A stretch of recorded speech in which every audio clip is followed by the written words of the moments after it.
በስመ አብ ወወልድ ወመንፈስ ቅዱስ አሐዱ አምላክ አሜን። የተከበሩ አባታችን የዚሁ ደብር ዋና አስተዳዳሪ ክቡር መልአከ ብርሃናት መምህር ናሁሰናይ ነጋ፣ እንዲሁም የተከበሩ ወንድማችን ቀሲስ ዘማሪ አሸናፊ ገብረ ማርያም፣ ሊቃውንተ ቤተ ክርስቲያን፣ ሰባኪያነ ወንጌል፣ ካህናት አባቶች፣ ከሩቅም ከቅርብም የተሰበሰባችሁ የልዑል እግዚአብሔር ቤተሰቦች በእግዚአብሔር ስም እንደምን ዋላችሁ? እንደምን አመሻችሁ? በሞቱ ያዳነን በደሙ ያከበረን የእግዚአብሔር አብ የባህሪ ልጅ የድንግል ማርያም ልጅ የኛ ጌታ የኛ ተስፋ የኛ ሕይወት የኛ ጤና መድኃኔ ዓለም ኢየሱስ ክርስቶስ እችን ጊዜ ባርኮ ቀድሶ ስለነገሰን በዚህች ዕለት በዚህ ሰዓት በዓለም ውስጥ በኃጢአት ካሉ ወገኖች መርጦ በቤቱም ስለሰበሰበን ከምንም በላይ ይህንን ቀን በእድሜያችን ላይ ጨምሮ ሰጥቶ ለንስሐ ስላደለን ቅዱስ የሆነው ስሙ ገዢ የሆነው ስሙ ጠርተን የማናፍርበት ስሙ ለደከመን ምርኩዝ ላዘንን መጽናኛ በዚህ ቀን ለተደሰትን ደግሞ ደስታችን ለሆነው ስሙ ዓለም ሳይፈጠር እስከ ዛሬ ከዛሬ በኋላ እስከ ዘላለሙ ድረስ በእውነት በምድርም በሰማይ ዛሬም ዘወትርም የተመሰገነ ይሁን አሜን። የዳዊት መዝሙር ምዕራፍ 40 ወይም በቅንፍ 41 ቁጥር 3 እንዲህ ይላል። እግዚአብሔር በደዌ አልጋ ላይ ይረዳዋል፣ መኝታውንም ሁሉ በበሽታው ጊዜ ያነጥፍለታል።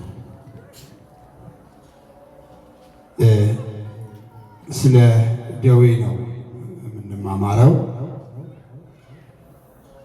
ምናልባትም የሚቀጥለውን ሰንበት በ29 ማለት ነው 4ኛው እሁድ ላይ ነን ለጾሙ ያለነው።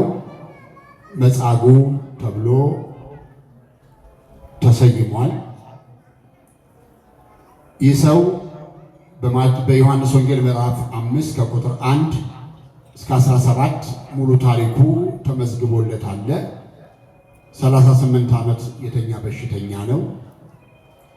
ስለዚህ በሽታና መድኃኒት ጎን ለጎን የሚሄዱ ነገሮች ናቸው። ይህንን በተመለከተ እንማማራለን። በዕለቱ ዲያቆኑ የሚያቀርበው ምስባክም ይሄ ነው። በመዝሙረ ዳዊት ያነበብኩት እግዚአብሔር የአስታማሚ አልጋ አንጣፊ በመባል በሊቃውንት ይጠራል። እውነት ነው። በአልጋ ላይ የዋለውን በበሽታው ጊዜ አልጋውን ያነጥፍለታል ይላል፣ ወይም ይንከባከበዋል። ከጎኑ አለ፣ አይርቅም። አማኝ ደግሞ በሽታውን፣ ሕመሙን፣ ደዌውን ለተለየ ዓላማ እግዚአብሔር እንደሚያዘጋጅለት ያምናል። የተለየ ስለሆነ እግዚአብሔር ስለተወው፣ ስለጠላው፣ ስለናቀው ወይም ከሕመሙ እንዲፈውሰው የጠየቀው ጥያቄ ያረዘመበት ለመልካም ነገር እንደሆነ ያያል። ከዚህ ውስጥ ከሚያጽናኑ ቃላት አንዱ ይሄ ነው። እግዚአብሔር በደዌ አልጋ ላይ ሳለ ይረዳዋል፣ መኝታውን ሁሉ በበሽታው ጊዜ ያነጥፍለታል ይላል። በእርግጥ ቁጥር 1 ላይ እንዲህ የሚደረግለት ሰው ምን አይነት ሰው እንደሆነ በግልጽ ይነግረናል። ለችግረኛና ለምስኪን የሚያስብ ምስጉን ነው። እግዚአብሔር ከክፉ ቀን ያድነዋል። እግዚአብሔር ይጠብቀዋል፣ ሕያውም ያደርገዋል፣ በምድር ላይም ያስመሰግነዋል፣ በጠላቶቹ እጅ አያሳልፈውም። እግዚአብሔር በደዌ አልጋ ላይ ሳለ ይረዳዋል፣ መኝታውን ሁሉ በበሽታው ጊዜ ያነጥፍለታል ያለው ለዚህ ነበረ። ስለዚህ እንዲህ እንዲደረግለት የሚፈልግ ሰው መስፈርቱ ከላይ ቁጥር 1 ላይ ያለው እንደሆነ በግልጽ ይነግረናል። የሆነ ሆኖ በሽታ የኃጢአት ውጤት ላይሆን ይችላል። በአብዛኛው እንዳይሆነው ስለማናስብ ማለት ነው። ስለዚህ ግን ደዌ ምንድን ነው? ከዚህ ውጭ ያለው አተረጓጎም ምንድነው የሚለውን በቅድሚያ እንመለከታለን። ቅድስና የባህሪ የሆነ መንፈስ ቅዱስ ለሁላችንም ማስተዋሉን ያድለን። እስቲ በቅዳሴ ዮሐንስ ወልደ ነጎድጓድ አንድ ቃል እንመልከት። ለሁሉ ያስባል፣ ሁሉን ያጠግባል፣ ለዕውራን ያዩ ዘንድ ብርሃንን ይሰጣቸዋል፣ ደንቆሮችን ያሰማቸዋል፣ የተዳፈነችውን ጆሮ እንድትሰማ ያደርጋል፣ ከሰውነት የለምጽ ልብሶችን ገፎ የሥጋ መጎናጸፊያ ያለብሳቸዋል፣ የደረቀውን የሰለለውን የእጅ ክንድ ያቀናል፣ አንካሳውን እንዲሄድ ያደርጋል፣ ነፍስን ወደ ሕዋሷ ይመልሳታል፣ መንፈስን በማደሪያዋ ያኖራታል፣ አለቆች ባሏቸው አጋንንት የእሪያ መንጋ ያሰጥማል፣ የደከመችውን ሰውነት ደዌ ያርቅላታል ይላል። ደዌ ምንድን ነው? በቅድሚያ በአለቃ ኪዳነ ወልድ ክፍሌ በጻፉልን የአንድ ሰው የዕድሜውን ግማሽ የሚሆን የአንድ ጎልማሳ ዕድሜ የሚያክል ዘመን የፈጁበት መዝገበ ቃላታቸው እንዲህ ይላል። ገጽ 341 ላይ ደዌ በቁሙ በሽታ፣ ሕመም፣ የቆየ የዘገየ አብሮ የሚኖር ማለት ነው ይላል። ደዌ ማለት በሽታ ነው፣ ግን የቆየ እንደገና ደግሞ በዛ ሰው ላይ ይዘገይበታል። ቶሎ አይድንም ማለት ነው። ቶሎ አይፈወስም ማለት ነው። እንደገና ደግሞ አብሮትም ይኖራል። መኖር ብቻ ሳይሆን አብሮትም ሊያድግ ይችላል። እንዲህ አይነት የበሽታ አይነት ደዌ ይባላል። ሕመም የሚለው ደግሞ ሲፈቱት አብሮት ያልኖረ አልፎ ሄጅ ይሉታል። ሕመም ማለት ይሄ ነው። ራሳችንን ሊያመን ይችላል። ስንተኛበት ይለቀናል። ሻይ ስንጠጣበት ይተወናል። ወይ ደግሞ ለዚህ ሕመም የሚሆን መድኃኒት ስንውጥበት ሕመማችን አልፎ ይሄዳል። ሕመም ማለት ይሄ ነው። ስለዚህ ደዌ ጠንከር ያለ ነው ማለት ነው። መጻጉዕ የዚህ ተጠቂ ነበረ። ይህንንም ደግሞ ራሳቸው ሲፈቱት መጻጉዕ ማለት ገጽ 771 ላይ እንዲህ ይላሉ። በአልጋ በምንጣፍ የወደቀ የተጨነቀ የጎበጠ የተጨበጠ የሰለለ መነሳት መቀመጥ መዞር መገላበጥ የማይችል ሽባ ጎባጣ ተርካሳ ብለውታል። አሁን ይሄ ሰው ይሄንን ሁሉ ያሟላ ነው። 38 ዓመት ሙሉ በአንድ አልጋ ላይ የተኛ ነው ማለት ነው። ይሄ ይፈታዋል። ወደ መካከለኛው እንሂድ። ደዌ ምንድን ነው የሚለውን እናያለን። በቅድሚያ አንደኛ ሚስጥራተ ቤተ ክርስቲያንን አሁን ስለተኛ ሰው አይደለም በዓይነ ሕሊናችሁ ማሰብ ያለባችሁ፣ ወይም አልድን ስላለ በሽታ አይደለም በዓይነ ሕሊናችን ማሰብ ያለብን። መነሻችን 38 ዓመት ሙሉ የተኛው በሽተኛ ቢሆንም ደዌ ደግሞ በቤተ ክርስቲያን በተለየ ነገር ይተረጎማል። አንደኛው ሚስጥራተ ቤተ ክርስቲያንን መጠራጠር ደዌ ነው። አሁን አሌክሳንደር ሸሜማ የሚባል የሩሲያ ቤተ ክርስቲያን ሊቅ ስለ ቅዳሴ በጻፈው መግቢያው ላይ ያመነውን እንቀድሰዋለን የቀደስነውን ደግሞ እናምነዋለን ይላል። አሁን ይሄንን መጠራጠር በሽታ ነው ማለት ነው፣ ወይም ደዌ ነው። ሚስጥራተ ቤተ ክርስቲያን ነው። ይህንንም በቅዳሴ ጊዜ ላይ ዲያቆኑ በግልጽ ይነግረናል። ሐሳቡ ድውይ የሆነ ሰው ቢኖር አይቅረብ። አሁን የሐሳብ ድውይ ያለ ማለት ነው። የአመለካከት ድውይ ያለ ማለት ነው።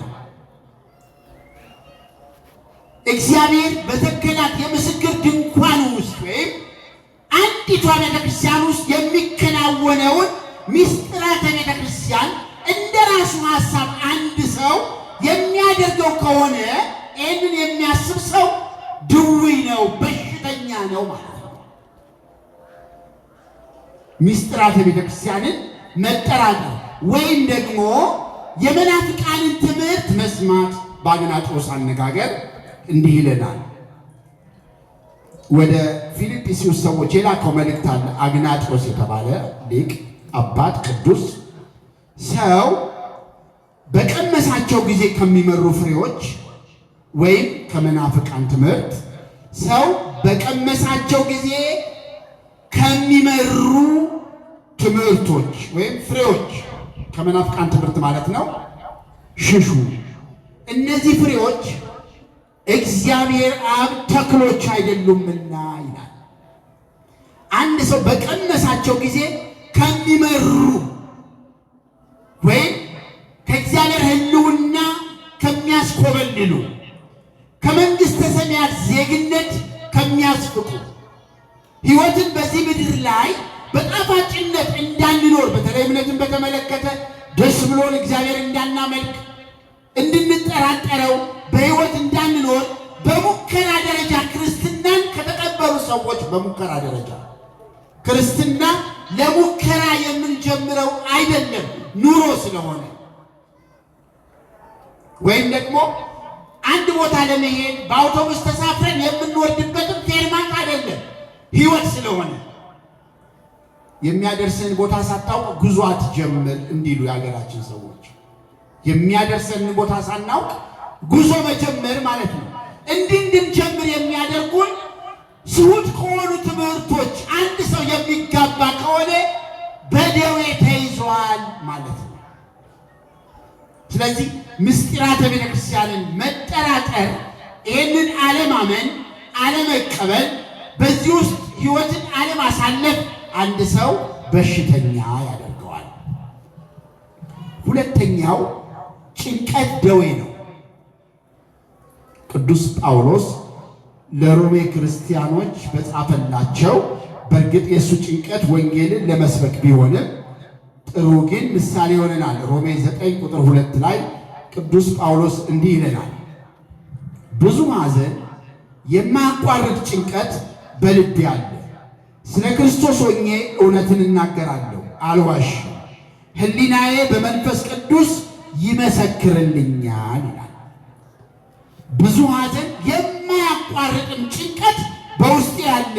አሁን ቅዱስ ጳውሎስ ሰውን ለመማረክ ለእግዚአብሔር የተገባ ሕይወት ሰዎች እንዲይዙን ለማድረግ በውስጡ ያለማቋረጥ ይጨነቅ ነበረ። ያ እኛ ከምንጨነው ጭንቀት የተለየ ነው፣ ግን ጭንቀት ደዌ ነው። እዚህ ላይ በሐዋርያት ዘመን የተጻፈው ሁሉ በዛን ዘመን ለነበሩ ሕዝቦች ብቻ ይሰራል ብለን አናምንም፣ አንቀበልም። ለምሳሌ አንደኛ ጴጥሮስ ምዕራፍ 5 ቁጥር 7 ላይ የሚያስጨንቃችሁን ሁሉ በእርሱ ላይ ጣሉት ይላል። ከፍላችሁ ጣሉት አይደለም፣ ቀንሳችሁ ጣሉት አይደለም፣ የተወሰነውን ይዛችሁ የተወሰነውን ለእርሱ ስጡት አይደለም።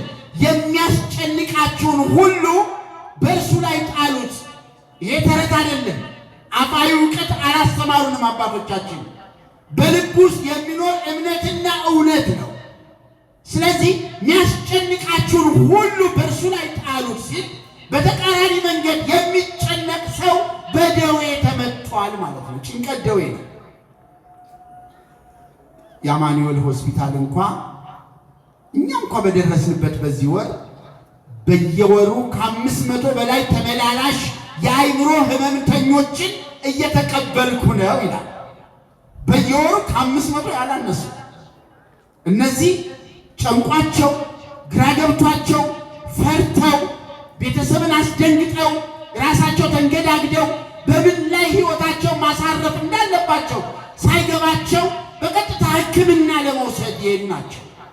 እቤት የዋለ ማማከር የተሳነው በንስሐ አባቱ አማካኝነት ለንስሐ ያልበቃ አንድ ነገር ተሸክሞ አይምሮን በጭንቀት ውስጥ የሞላ ሰው በየቤቱ ደግሞ በርካታ አለ። ጭንቀት ግን ደዌ ነው።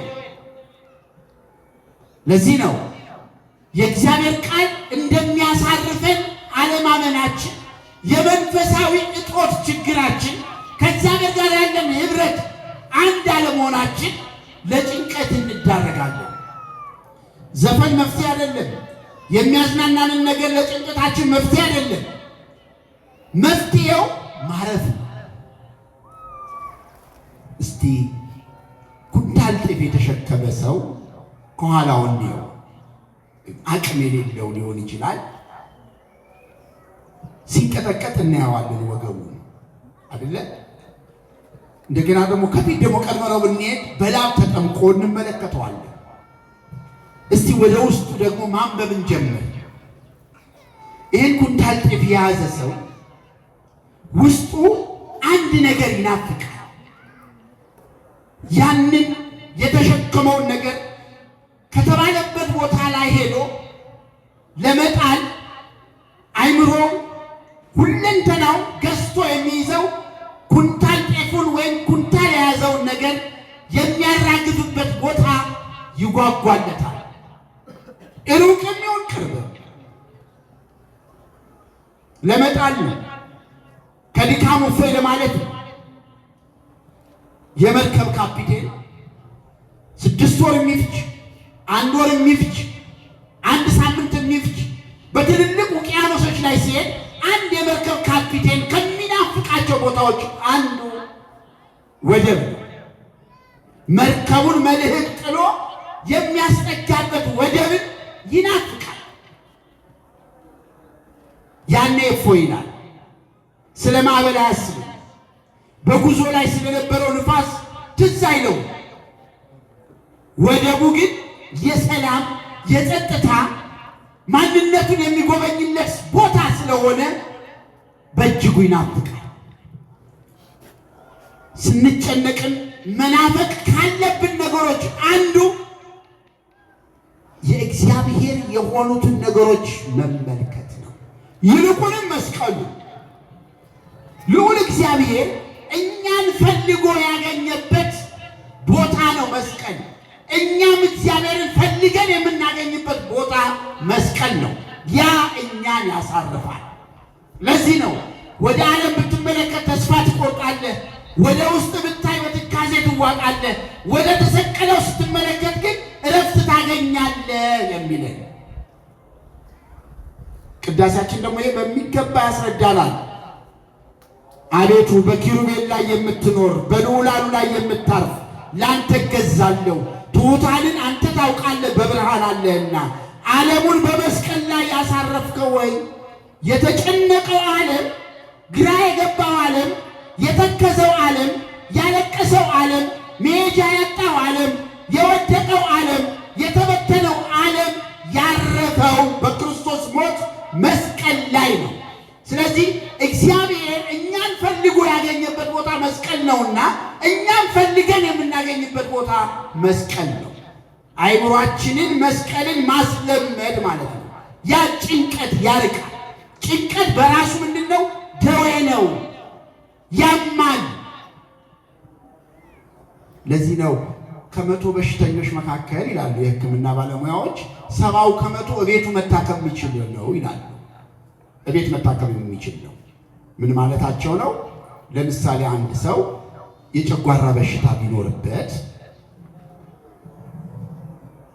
ካልበላ ጨጓራው እርስ በርሱ ይፋጫል፣ ይላጣል።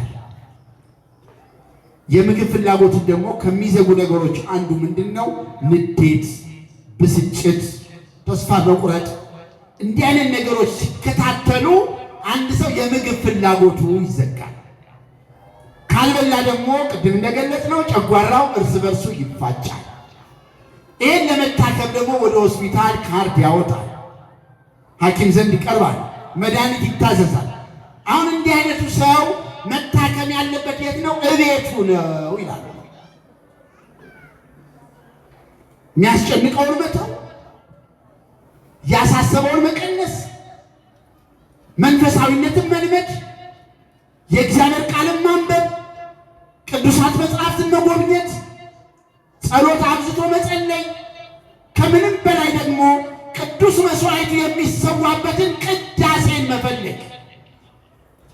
ከዚህ ውጭ ከራቅን እንጨነቃለን። ያኔ በደዌ ተይዘናል ይችላል ማለት ነው። ጭንቀት በራሱ ደዌ ነው። ቅዱስ ጳውሎስም ያለን ይሄን ነው። ብዙ ሐዘን፣ የማያቋርጥ ጭንቀት በልቤ ውስጥ አለ። ጭንቀት ደዌ ነው። ሶስተኛው ሐዘን ደዌ ነው። ሮሜ 8:22 ላይ ራሱ ቅዱስ ጳውሎስ ዓለም እስከ ዛሬ ያዘነና የተከዘ እንደሆነ እናውቃለን የሚል ቃል ጽፎልናል። ሐዘን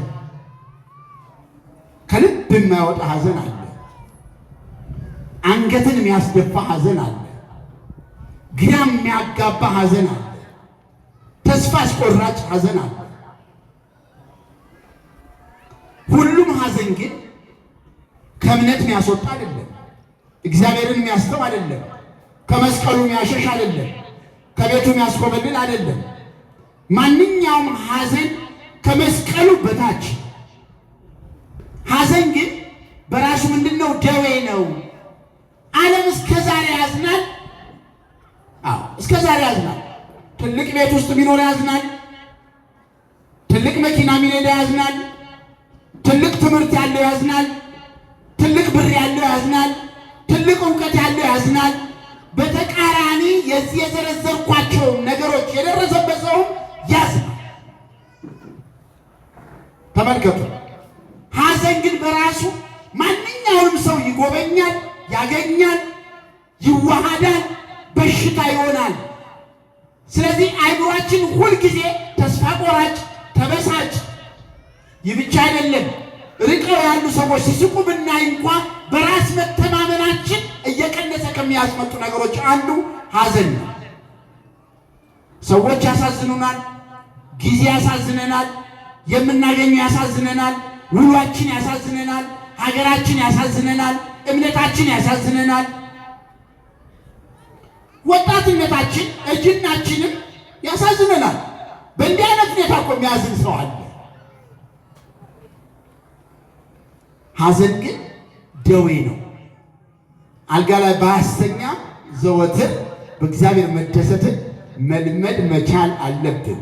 ቅዱስ ጳውሎስ እስቲ ቤታቸው አንብቧት፣ ወደ ፊልጵስዩስ ሰዎች የላካት ደብዳቤ የደስተኞች መልእክት ትባላለች። 4 ምዕራፍ አላት። ከአራቱ ምዕራፎች ውስጥ 19 ጊዜ ስለ ደስታ ይጽፋል። ሰፊውን ነገር የያዘው ደስታ ነው። የሚገርመው ቅዱስ ጳውሎስ እችን ደብዳቤ ሲጽፍ እስር ቤት ውስጥ ነበረ። እስር ቤት ውስጥ ያለ ሰው እንዴት ያዝናል? እንዴት ይደሰታል? ቅርታ አስቡት። አሁን በዚህ ዓለም ማን ነው ደስተኛ ቢባል ማንነቱን የሚያውቅ ክርስቲያን ብቻ ነው። ማን ነው ደስተኛ ቢባል ማንነቱን የሚያውቅ ክርስቲያን። ቅዱስ ጳውሎስ ይልቁንም አጠንክሮ ሲናገር ፊልጵስዩስ 4:4 ላይ ሁል ጊዜ በጌታ ደስ ይበላችሁ፣ ደግሜ እላለሁ ደስ ይበላችሁ ይላል። ቁጥር 7 ጀምረን ደግሞ ስንመለከተው መብላትን አውቃለሁ፣ መራብን አውቃለሁ፣ መልበስን አውቃለሁ፣ መራቆትን አውቃለሁ፣ ማግኘትን አውቃለሁ፣ ማጣትንም አውቃለሁ፣ ኑሮዬ ይበቃኛል የሚለውን ተምሬአለሁ ይላል። ምን ብያለሁ? ምን ብያለሁ? ቅዱስ ጳውሎስን የሚያክል ሦስተኛው ሰማይ ላይ የወጣ ሐዋርያ፣ የልብሱ ጨርቅ ድውይ ያነሳ የነበረ ሙት ያነሳ የነበረ ሐዋርያ፣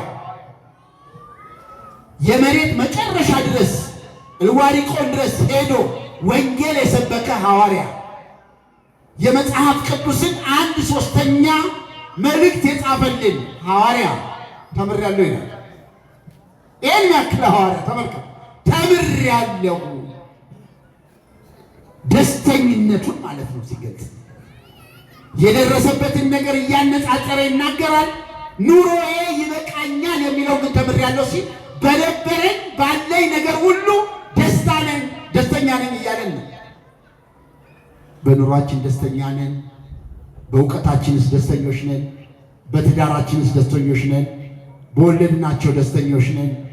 ባለን ጎጆ ደስተኞች ነን። ባለን መልክስ ደስተኞች ነን። ባለን ፀጉርስ ደስተኞች ነን። ተመልከቱ። ይሄን ሊያጠቃልላል እኮ። አሁን ይሄን ማሰብ ካልቻለን ምን እንሆናለን?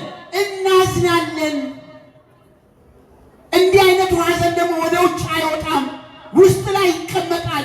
ስለዚህ እርካታ ያለው ኑሮ መኖር ያቅተንና ያኔ ለመጸለይ እንቸገራለን፣ የእግዚአብሔርን ቃል ለመስማት እንቸገራለን፣ ንስሐ ለመግባት እንቸገራለን፣ ወደ ቅዱስ ሥጋውና ክቡር ደሙን ለመቀበል እንቸገራለን። ስለዚህ እንዲህ አይነቱ ሐዘን ውስጣችን ሲገባ በእግዚአብሔር መደሰትን አይምሯችን እናስለምደው። ቅዱስ ጳውሎስ አሁንም ከዘጠኙ የመንፈስ ቅዱስ ፍሬዎች አንዱ ደስተኝነት ይላል። ሐዘን በሽታ ስለሆነ ማለት ነው። መታከት ደዌ ነው። መታከት ደዌ ነው። ሶሎሞን በመጽሐፈ ምሳሌ ምዕራፍ 26 ቁጥር 15 ላይ እንዲህ ይላል፣ ታካች ሰው እጁን ወደ ወጭቱ ያጠልቃል፣ ወደ አፉ ይመልሳት ዘንድ ለእርሱ ድካም ነው ይላል። በጣም ይገርማል። ታካች ሰው አሁን መታከት እኛ ምንም አይመስልንም ማለት ግን ደዌ ነው፣ በሽታ ነው። አንድ የታከተው ሰው እንጀራ ቆርሷል። ተመልከቱ፣ ሶሎሞን ያለን ይህንን ወጥ አጥቅሷል በእንጀራው። ለእሱ ድካም መስሎ የሚሰማው ወደ አፉ መክተቱ። ይህን ነው የሚለን። አሁን የምንድን ነው? በሽታ ነው አይደል? ያቺ በሉቃስ ወንጌል ምዕራፍ 13 ቁጥር 11 ላይ የተጠቀሰችዋ ከ18 ዓመት ጀምሮ የድካም መንፈስ ያለባት አንዲት ሴት ነበረች ይላል። የድካም መንፈስ መጸለይ እናስባለን፣ አንጸልይም። መተን ለመማር እንፈልጋለን፣ አንማርም። መስማት እንፈልጋለን፣ አንሰማም። መዘመር እንፈልጋለን፣ አንዘምርም። ማስቀደስ እንፈልጋለን፣ እንጓጓለን፣ አናደርገውም። ተመልከቱ፣ ይሄ ሁሉ ምንድን ነው? በሽታ እኮ ነው። ታካች ሰው ነው የሚለው።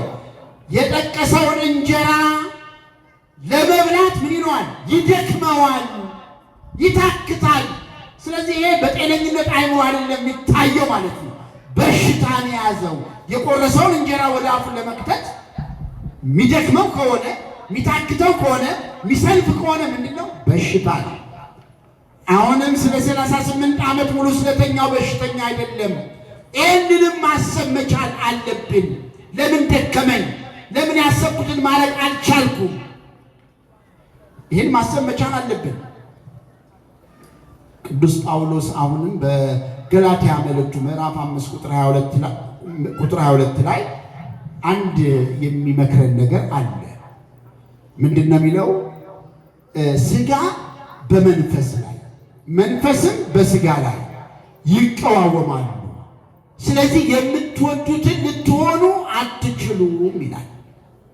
የምንወደውን ልንሆን ያልቻልነው አንድ ነገር በሕይወታችን ውስጥ መልቀቅ ያለበትን ነገር አልለቀቀ። አጭር ምሳሌ ልስጣችሁ። አንድ የሬሳ ሳጥን ሻጭ አለ ባለው፣ ሚስቱ ደግሞ ፀጉር ሰራተኛ ናት። ተግባብተው የሚኖሩ ይመስለናል? ንገሩኝ እስቲ። ተግባብተው ይኖራሉ? ኢኮኖሚን በተመለከተሽ ተግባብተው ይኖራሉ? ባል የሬሳ ሳጥን ሻጭ ነው፣ ሚስት ደግሞ ፀጉር ሰራተኛ ናት። ተግባብተው መኖር ይችላሉ አይችሉም? እስቲ አንዳችሁ ንገሩኝ። ከኔ ጋር ናችሁ? እስቲ ቢጫ ወይ ባያረከው ተግባብተው መኖር ይችላሉ አይችሉም? ይችላሉ። እሺ፣ እስቲ ከእህቶች ደግሞ ወይም ከእናቶች አይችሉም? እሺ፣ እንድትነቃቁ ነበረ ብርዱም መሰለኝ። ተግባብተው መኖር አይችሉም አይደለ? እሱ ዘወትር ሰው እንዲሞትለት ይፈልጋል። ግልጽ ነው አይደለ? የሚሸጠው የሬሳ ሳጥን ነው። እሷ ደግሞ ሰው በሕይወት እንዲኖርላት ትፈልጋለች። የሞተ ሰው ወይም አስክሬን ፀጉር አትሰራም። ስለዚህ ሁለቱም ትንሽ በኢኮኖሚ ተግባብቶ ለመኖር አንዱ የአንዱን ስራ ቢያንስ ምን ማድረግ አለበት? መልቀቅ መቻል አለበት። ልክ ውስጣችን ያለውም እንዲህ ነው። ልሂድ ልምጣ፣ ልብላ ልጹም፣ ልዘምር ልስፈን፣ ላሸብሽብ ልደንስ ወዘተ። ውስጣችን እንዲህ አይነት ነገሮች ከተጠራቀሙ አንዱ ቦታ መልቀቅ መቻል አለበት። ያ ካልሆነ ግን የምንወደውን ልንሆን አንችልም። የምንወደውን ልንሆን አንችልም። ስለዚህ ውስጣችን ያለው የድካም መንፈስን በማሸነፍ ነው መወጣት ያለብን። መጸለይ ካለብን መጸለይ፣ የእግዚአብሔርን ቃል ማንበብ ካለብን ማንበብ፣ መምጣት ካለብን መምጣት፣ ከስጋና ከደማችን ጋር አለመመካከር። ገላትያ 2:9 ላይ ቅዱስ ጳውሎስ የእግዚአብሔር ልጁን በእኔ መልክ ሊስል በወደደ ጊዜ ወይም መልእክቱ ወደ እኔ በመጣ ጊዜ እኔ ከስጋና ከደሜ ጋር አልተማከርኩም ይላል። ደማስቆ ላይ የመጣው የእግዚአብሔር ቃል ለቅዱስ ጳውሎስ ሲሰጥ ቅዱስ ጳውሎስ የኦሪቱ እምነቱ በልጦበት፣ እነዛ ጓደኞቹ በልጠውበት ከስጋውና ከደሙ ጋር በመማከር የእግዚአብሔርን ጥሪ ወደ ኋላ አላለም። አንዱን መረጠ። ያው የእግዚአብሔር አብ ልጅን ክርስቶስ ኢየሱስን በሱ መልክ ለመሳል የፈለገውን እግዚአብሔር አብን ለማክበር ማለት ነው። ከስጋና ከደሙ ጋር አልተማከረም። እኛ ተማክረን ነው የምንመጣው ከራሳችን ጋር፣ ተጨናንቀን ነው የምንመጣው ከራሳችን ጋር፣ ግራ ተጋብተን ነው የምንመጣው ከራሳችን ጋር። ስለዚህ መታከት በውስጣችን የስንፍና መንፈስ ሲገጥመን ያ በሽታ ይባላል። አብዝቶ መብላት አራተኛው አብዝቶ መብላት ደዌ ነው። መጽሐፈ ሲራክ 80 ቅዱሳት መጽሐፍ ላይ ምዕራፍ 37 ቁጥር 30 ላይ ቀጥታ ኃይለ ቃሉ አለ። በተለይ እንደው የመረጥኩት ግብረ ሕማማት ገጽ 245 ላይ በመብል ምክንያት ልብ ይከብዳል፣ ከስጋም ኃይል ይወገዳል። በመብል ምክንያት ልብ ይከብዳል። ግልጽ ነው መልእክቱ። ከስጋም ኃይል ይወገዳል። ስለዚህ አብዝቶ መብላት ሰውን በሽተኛ ያደርገዋል። ያስተሳሰብ በሽተኛ ሳይቀር ያደርገዋል። በዓለማችን ላይ ከ100% 90% የሚሆን ወንጀሎች የሚሰሩት በጠገቡ ሰዎች ነው ይባላል። ስለዚህ ስጋችን ጠላት ባጭሩ በሽታ ይሆነናል ማለት ነው። ለዚህ ነው ጾም ያስፈልገው። አንድ ገበሬ ቤተሰቦቹ ይቸገሩበታል እና አንድ ፍየል አለችው። እሷን ሸጦ እህል ለመግዛት ገበያ ወጣ። ገበያ ሲወጣ በጣም አራከሱበት። አሁን እንዴ እኔ በእንዲህ አይነት ዋጋ ከምሸጥ ከቤተሰቤ ጋር እችን ፍየል አርጄ በበላ እኮ ረሃብም ያስታግሳል ብሎ አሰበና እውነትም አርዶ በላ። ከቤተሰቡ ጋር ጠገበ። ቆዳውን ይዞ ሲወጣ ቆዳ የተወደደበት ጊዜ ነበርና ሊሸጠው በጉን ሊሸጠው ካሰበው የበለጠ ቆዳው ዋጋ ወጣለት። ሸጠ። ወዲያው ምን አለ ይላሉ፣ ለካ ስጋው ነበር ጠላት። ግልጽ ነው አይደለ? ስጋው ነበር ጠላቱ። አልሸጥ ያለው ያረከሰበት ውዳቂ ዋጋ እንዲሰጥ ያደረገው ስጋው ነበር ጠላቱ። ስጋው ነበር ጠላቱ። ንጉሥ ተክለ ሃይማኖት የጎጃሙ ንጉሥ ሕዝብን ያስጨንቁ ነበር ይላሉ እና እንደውም ሰውን ግብር አስጨንቀው የሚቀበሉት በሚጤስ ጎጆ ነው። አንድ ሰው ጎጆ ሲጨስ ካዩ ሰራተኞቻቸውን ይልካሉ። በቃ እዚህ ቤት ሰው ምግብ አብስሎ እየበላ ነው ብሎ ያስባል። ስለዚህ ግብር ይከፍላል ሰው። ስለዚህ ሰው ጥሬ ነገር መብላት ጀመረ። ስለዚህ አንዱ ምን አለ፣ ጎመኑን በጥሬው ቀርድጄ በላሁት፣ እንዳልቀቅለውማ የጭሱን ፈራሁት አለ ይላሉ። ሰዎች ሲጨነቁ እንደዚህ ሊያደርጉ ይችላሉ። ሆድ ከባድ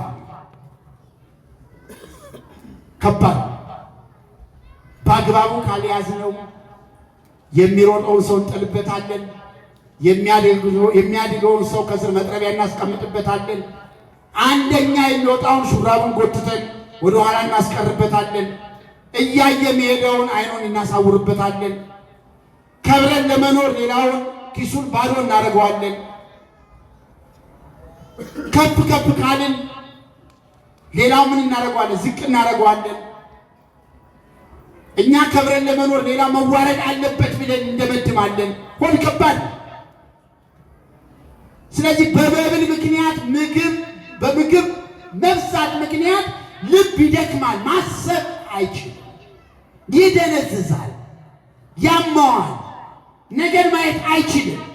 ግራና ቀኝ ማሰብ የሚባል ነገር የለበትም። ልብ ይደክመዋል የሚለው ይህንን ነው።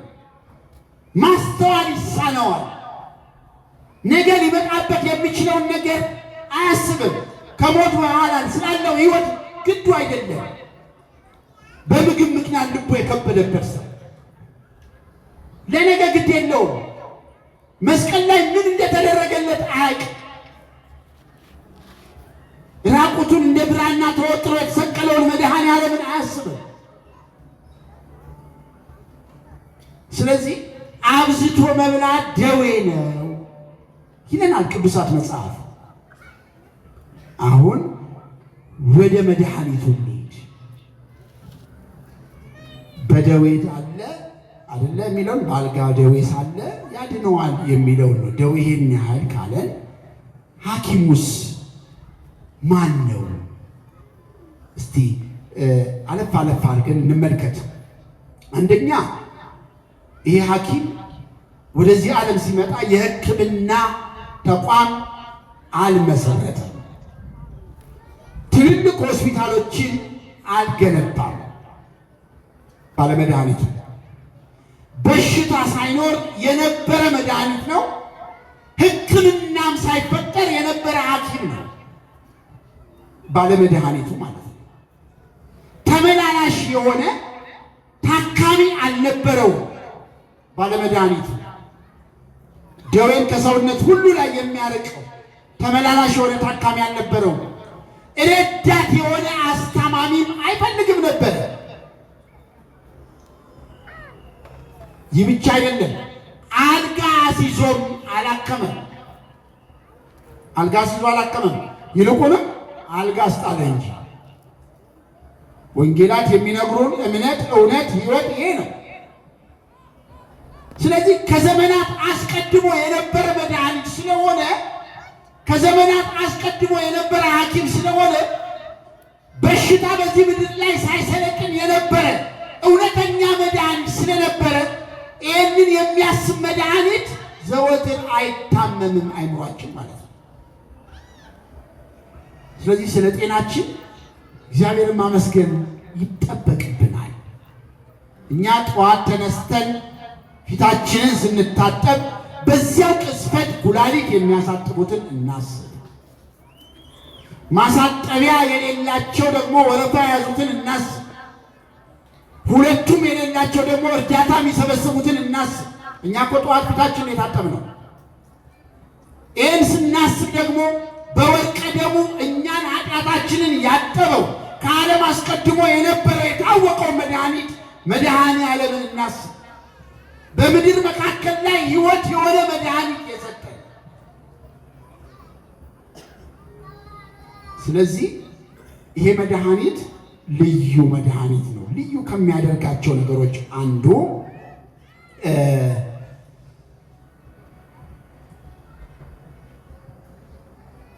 የጊዜ አጠቃቀሙ። ይሄ መድኃኒት የጊዜ አጠቃቀሙ ልዩ ነበረ። ለምሳሌ በማለዳ ይፈውስ ነበር። ገና በማለዳ የማርቆስ ወንጌል ምዕራፍ 1 ቁጥር 35 እንዲህ ይልናል። በጠዋት ማልዶ ተነሳ፣ ወጥቶም ወደ ምድረ በዳ ሄደ። በየምኩራባቸውም ተዘዋውሮ አስተማረ፣ አጋንንትም አወጣ ይለናል። ገና በማለዳ ጎህ ሲቀድ ስራውን ያላቆመ መድኃኒት፣ ጊዜውን በሚገባ የተጠቀመበት መድኃኒት፣ ለሰው ሁሉ ያስፈልገዋል ብሎ ያመነበትን የፈጸመ መድኃኒት ገና በማለዳ እንቀጥል። የዮሐንስ ወንጌል ምዕራፍ 4 ቁጥር 52 ላይ እንዲህ ይላል፣ ብላቴና በሕይወት አለ ብለው ነገሩት። እርሱም በጎ የሆነበትን ሰዓት ጠየቃቸው። እነሱም ትናንት 7 ሰዓት ላይ ንዳዱ ለቀቀው አሉት። 7 ሰዓት ላይ ወይም ቀትር ላይ የሚሰራ መድኃኒት ጊዜውን በአግባቡ የተጠቀመበት የሚለው ለዚህ ነው።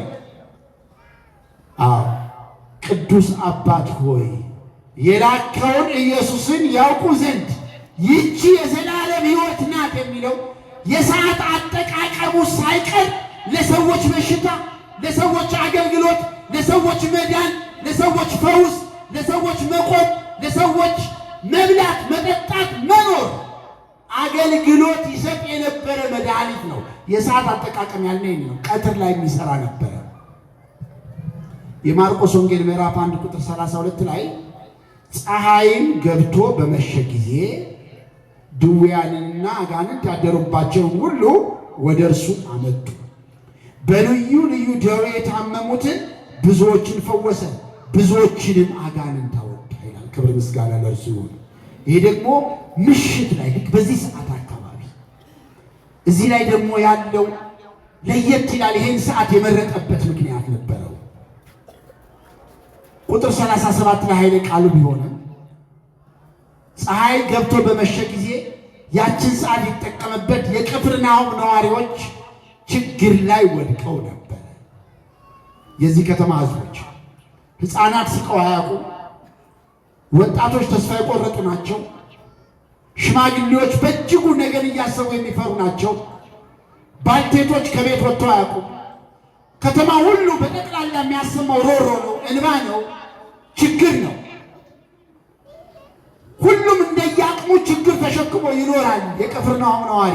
ይህ ብቻ አይደለም፣ ደግሞ በጨለማ ላይ የዛፍ ጥላ ሲጨመር ጨለማውን እንደሚያባብሰው ሁሉ የቅፍርናሆም ነዋሪዎች ደግሞ በዚህ ችግራቸው ላይ የሰይጣን አሰራር ከተማ ውስጥ ሰፍኖ ነበር። ችግራቸው በጣም ተስፋፋ። ስለዚህ ምሽት ሲመጣ ብዙዎች መተኛት አይፈልጉም።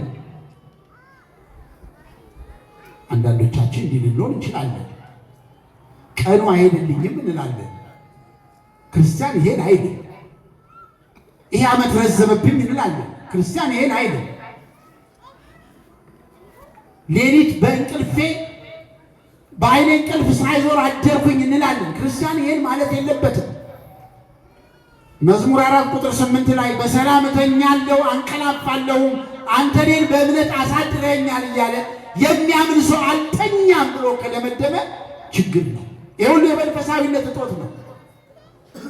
ስለዚህ የምንጠላው ሌሊት አለ፣ የምንጠላው ቀን አለ፣ የጠላነው ዓመት አለ። ግልጽ ነው።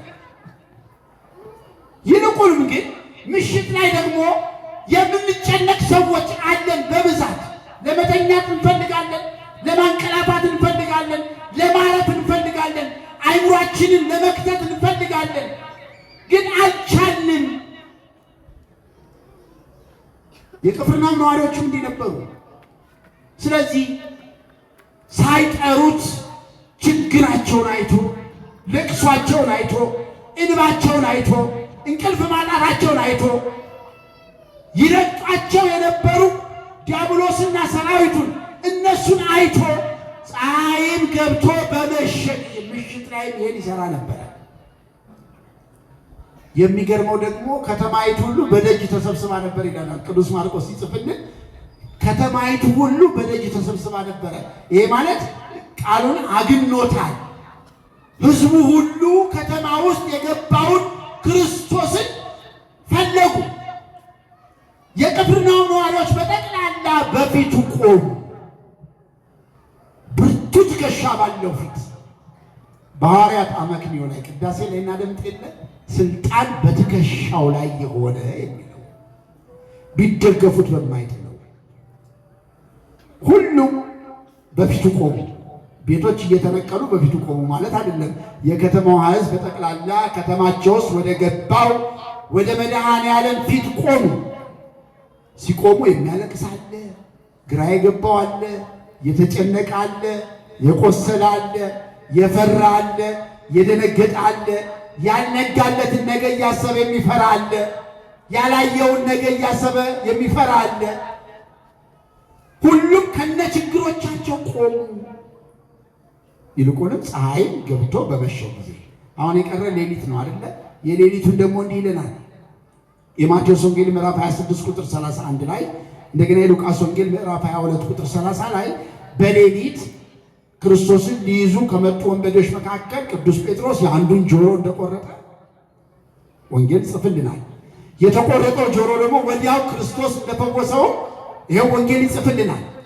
የሆነ ሆኖ ይሄ መድኃኒት ጊዜውን በአግባቡ ለሰዎች ሁሉ መዳን ያዋለ መድኃኒት ነው። ይሄን እናስብ ማለት ነው። እኛም ጊዜያችንን ለሰዎች መነሳት፣ ምክንያቱም እግዚአብሔር ወንጌልን ለሰው በሰው ነው የሰጠው። ሌላ ዓላማ የለም። አያችሁ፣ ወንጌልን የሚያክል ጥበብ፣ ወንጌልን የሚያክል ሕይወት፣ ወንጌልን የሚያክል ቤተክርስቲያንን ያቆመ ሕልውናን ያረጋገጠ ማንነት፣ ወንጌልን የመሰለ እውነተኛ ታሪክ ያቀፈ፣ ወንጌልን የመሰለ ፈውስ፣ ይህ ወንጌል የምንለውን ነገር እግዚአብሔር ለሰው በሰው ነው የሰጠው። ተደራሽነቱ ለሰው ነው። ለዚህ ነው የአዳም ዘር በሙሉ የእግዚአብሔርን ማዳን ይመልከት የምትለው። ስለዚህ ወንጌል ፈውስ ነው። ወንጌል ፈውስ ነው። ስለዚህ ወንጌልን አንድ ሰው መስማት ከቻለ ሕይወቱ የተቃና፣ አመለካከቱ ደስ የሚል፣ የማይጎረብጥ፣ ለእግዚአብሔር ቤት የሚመች፣ ለክርስቶስ ትምህርት የሚመች ይሆናል። ስለዚህ ክርስቶስ እነዚህን 4 ክፍለ ጊዜያት በመድኃኒትነቱ እኛን ሰዎችን አገልግሎናል። ይህ መድኃኒት ለየት የሚያደርገው ራሱ ወደ በሽተኛው ይሄዳል። ያው በዚህ ዓለም ያለው ባለመድኃኒት እንደምናውቀው በሽተኛውን ወደ ባለመድኃኒት ሄዱ አይደል? ወይም በሽተኛውን ወደ ሐኪም ሄደው። የእሱ መድኃኒትነት ግን ራሱ ወደ ተቸገሩት፣ ወደ ደከሙት፣ ወደ ባዘኑት፣ ወደ ተሰበሩት፣ ወደ ግራ ወደ ተጋቡት፣ ወደ ፈሩት፣ ወደ ደነገጡት፣ ዲያብሎስ ወደ አመሸማቀቃቸው ጊዜ ወደ ገደላቸው ሰዎች ራሱ መድኃኒትነቱ ስለሚሄድ ልዩ መድኃኒት ነው። ሁለተኛው በዚህ ውስጥ የምናየው ለእኛ ብሎ የሚጨነቅ ባለመድኃኒት ነው ወይም መድኃኒት ነው። ለእኛ ብሎ ይጨነቃል። የዚህ ዓለም ባለመድኃኒት ከኛ ብር ለማግኘት ይጨነቃል አይደለ? ይዘነው ስለመጣ ነው ብር ይጨነቃል። ካላስያዝን ሕክምናው አይቀጥልም፣ አይከናወንም። ይህ ግልጽ ነው። የእሱ መድኃኒትነት ግን ስለኛ መዳን ይጨነቃል። በብሉይ ኪዳን እንዲህ ተጽፏል። ትንቢተ ኢሳይያስ ምዕራፍ 63 ቁጥር 9 ላይ በጭንቀታቸው ሁሉ እርሱ ተጨነቀ፣ የፊቱን መልአክ አዳናቸው፣ በፍቅሩና በርኅራኄውም ተቤዣቸው፣ በቀደመው ዘመን ሁሉ አንስቶ ተሸከማቸው ይላል። ክብር ምስጋና ለእርሱ። በጭንቀታቸው ሁሉ እርሱ ተጨነቀ፣ የፊቱን መልአክ አዳናቸው፣ በፍቅሩና በርኅራኄው ተቤዣቸው። በጭንቀታችን ሁሉ የተጨነቀ ነው። ከእኛ ጀርባ ስላለው ነገር አይደለም፣ ስለኛ መዳን የሚጨነቅ መድኃኒት ስለሆነ ነው። ወንጌልን የሚያክል ነገር ቤተክርስቲያን ዘርግታ ከእንዲህ አይነት ጭንቀት እንድንራገብ፣ ጭንቀታችን ሁሉ በሱ ጭንቀት ላይ እንድናሳልፍ ነው። ስለዚህ ልዩ መድኃኒት ነው። ሶስተኛው መድኃኒቱ በነፃ ነው። በነፃ ነው። ቲቶ 2 ቁጥር 11 ላይ ሰዎችን ሁሉ የሚያድን የእግዚአብሔር ጸጋ ተገልጿል። ጸጋ ማለት ነፃ ስጦታ ማንከፍልበት፣ እንዲሁ የእግዚአብሔር የማዳን ጸጋ እንዲሁ ለሰው ልጆች ሁሉ የተሰጠ መድኃኒት ነው። ሰው በዚህ መድኃኒት መገልገል መቻል አለበት። እሾህን ሁሉ የኃጢአት እሾህን ሁሉ ነቅሎ የሚያወጣ ትካዜን የሚያስወግድ እንባን ማቆም የሚችል ዝገትን የሚያጥብ እውነተኛ መድኃኒት። ለዚህ ነው በቅዳሴ ጎርጎርዮስ ላይ በሆሳዕና ቅዳሴ በሚቀደሰው ቅዳሴ ላይ ምን የሚለው? ከመድኃኒትነቱ የተነሳ ከልዑል መንበሩ ወርዶ ጸጋና ኃይልን አሳየ የሚለው። ከመድኃኒትነቱ የተነሳ ከልዩ መድኃኒትነቱ የተነሳ ከልዑል መንበሩ ወርዶ ለእኛ ምን አለ? ጸጋ ሆኖ ተሰጠን። እንዲሁ ተሰጠን፣ እንዲሁ ወደደን፣ ዋጋ ሳናወጣ። ይህን እኮ መጽሐፍ በሚገባ ይነግሩናል። አሁን የጥበብ አገሯ ወዴት ነው? ዋደራስ ወዴት ነው? የጎዳናስ ፍለጋ ወዴት ተሻገረ? ባህሩን ተሻግሮ በቀይ ወርቅ የገዛት ማን ነው? ከደመናትስ በላይ ወጥቶ ያወረዳት ማን ነው? መዋቲ ጎዳናን አያውቅም፣ ከሰው ዘንድ ተለየች እያለ ቅዳሴያችን ይነግረናል እኮ። እርሷን የሚገዙ ከእግዚአብሔር ጋር ተወዳጁ። ጥበብ ግን ይላል ሲያስረው ኤጲፋንዮስ ነው የተናገረው፣ መድኃኒታችን ነው። በሥጋው መስዋዕትነት ያዳነን፣ በደሙ ፈሳሽነት የተወዳጀን፣ ለመንግሥቱም የመረጠን። ጥበብ ግን መድኃኒታችን ነው። የጥበብ ሁሉ ጥበብ፣ የጥበብ ሁሉ ጥግ እውነተኛ መድኃኒታችን ነው። ይህ መድኃኒት እንዲሁ በጸጋ የተሰጠን ነው። ከደመናት በላይ ወጥተን አይደለም ያወረድ ነው። ከኢየሩሳሌም በቀይ ወርቅ ገዝተን አይደለም ያመጣ ነው። እንዲሁ ነው የተሰጠን። ስለዚህ ነፃ ነው መድኃኒትነቱ። አእምሯችን ይህን መድኃኒት ይልመደው። እንደገና የመድኃኒት ለየት የሚያደርገው የማዳኑ ጊዜ የሚያበቃ መድኃኒት አይደለም። ይህንንም በዕብራውያን 13 ቁጥር 8 ላይ ኢየሱስ ክርስቶስ ትላንት ዛሬ ነገም ያው ነው ይለናል።